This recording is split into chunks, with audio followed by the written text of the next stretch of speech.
नमस्कार साथियों। आज है 14 अप्रैल अर्थात डॉक्टर बाबा साहब भीमराव अंबेडकर का जन्म दिवस। खास करके ये इनका 132वां जन्म दिवस है, जिसको बोलचाल की भाषा में हम समानता दिवस के रूप में आयोजित करते हैं। महत्वपूर्ण इनके कथनों की जब बात की जाए तो उसी में एक कथन आता है कि शिक्षित बनो, संघर्ष करो और संगठित रहो। यह इनका सबसे महत्वपूर्ण पहलू होता है, जिसके माध्यम से इन्होंने बताया कि किस तरीके से एकजुटता से साथ मिल करके हम अपने अधिकारों को हासिल कर सकते हैं। तो विशेष ध्यान की कि शिक्षित बनो, संगठित रहो और संघर्ष करो। नामतः अगर इनकी बात की जाए तो पूरा जो इनका परिचय है, बेसिक आप भी जानते हैं, पूरा नाम है डॉक्टर बाबा साहब भीमराव अंबेडकर। जन्म इनका आज ही था 14 अप्रैल 1891 में मध्य प्रदेश में एक जगह पड़ता है महू, वहां पे हुआ है। डेथ की जब बात की जाए तो नई दिल्ली के अंतर्गत 6 दिसंबर 1956 को इनकी डेथ हुई थी। बेसिक आप भी जानते हैं कि इनके पिताजी का नाम रामजी मालोजी सकपाल था और साथ ही साथ माता की बात की तो भीमाबाई इनके मम्मी का नाम था। पत्नी जो इनकी काफी सपोर्टिव थी, खास करके रमाबाई के रूप में जानी जाती है। इनको उपलब्धि की जब बात की जाए तो माना जाता है कि आज भारत में सबसे ज्यादा अगर कोई पढ़ा लिखा व्यक्ति था तो आपके बाबा साहब थे। खासा बीए इन्होंने मुंबई विश्वविद्यालय से किया, लेकिन बाकी की पढ़ाई जैसे एमए, पीएचडी, एलएलडी ये कोलंबिया विश्वविद्यालय, साथ ही साथ एमएससी, डीएससी ये लंदन स्कूल ऑफ इकोनॉमिक्स से किया और बैरिस्टर इन लॉ की जो पढ़ाई थी वह इन्होंने ग्रेजुएट से किया।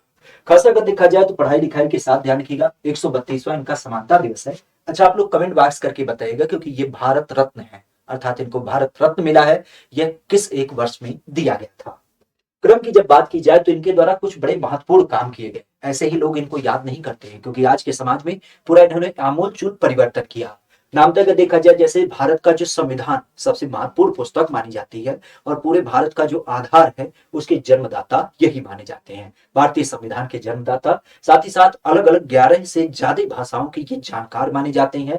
प्रमुखतः अगर देखा जाए तो ये, चूंकि आप भी जानते हैं, दलित समुदाय से बिलोंग करते थे और ज्यादा शोषण वगैरह का एक प्रारंभ और जहां पे धर्म वगैरह की जो एक विशेष व्यवस्था थी उससे क्षुब्ध होकर के इन्होंने अपना धर्म परिवर्तन किया था। आप भी जानते हैं बौद्ध धर्म को अपनाया था 1956 के अंतर्गत। बेसिक अगर देखा जाए तो ये देश के संदर्भ में, जो कि संविधान गठित हुआ उसके बाद ये मंत्री बने, तो उस क्रम में पहले विधि अर्थात न्याय मंत्री के रूप में भी इनका नाम शुमार होता है। खासा आगे चल करके ये श्रम मंत्री भी बनाए गए थे। कुछ इनके विशेष पुस्तकों की जब बात की तो कुछ इनके द्वारा पुस्तक लिखी गई हैं जो काफी चर्चा में रहती हैं। आप लोगों को भी समय मिले तो इसको जरूर अध्ययन करिए, जैसे पाकिस्तान और the partition of India, who were the Shudras, साथ ही साथ annihilation of caste, the capitalization cabinet mission in the untouchable, अर्थात हमारे यहाँ पे जो विभिन्न प्रकार के पहलू जुड़े हैं समाज से, उनको आधारित करते हुए इन्होंने कुछ विशेष पुस्तकें भी लिख रखी हैं।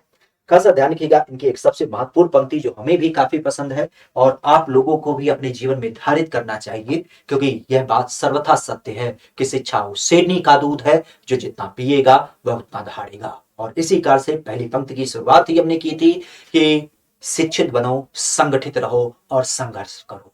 इसी क्रम के साथ आज बाबा साहब का विशेषतः जन्म दिवस है 8 अप्रैल, और खासा इस 8 अप्रैल को, सॉरी 14 अप्रैल, और इस 14 अप्रैल को हम आज इनके 132वें समानता दिवस के रूप में याद कर रहे हैं। नमन है ऐसे भारत रत्न को।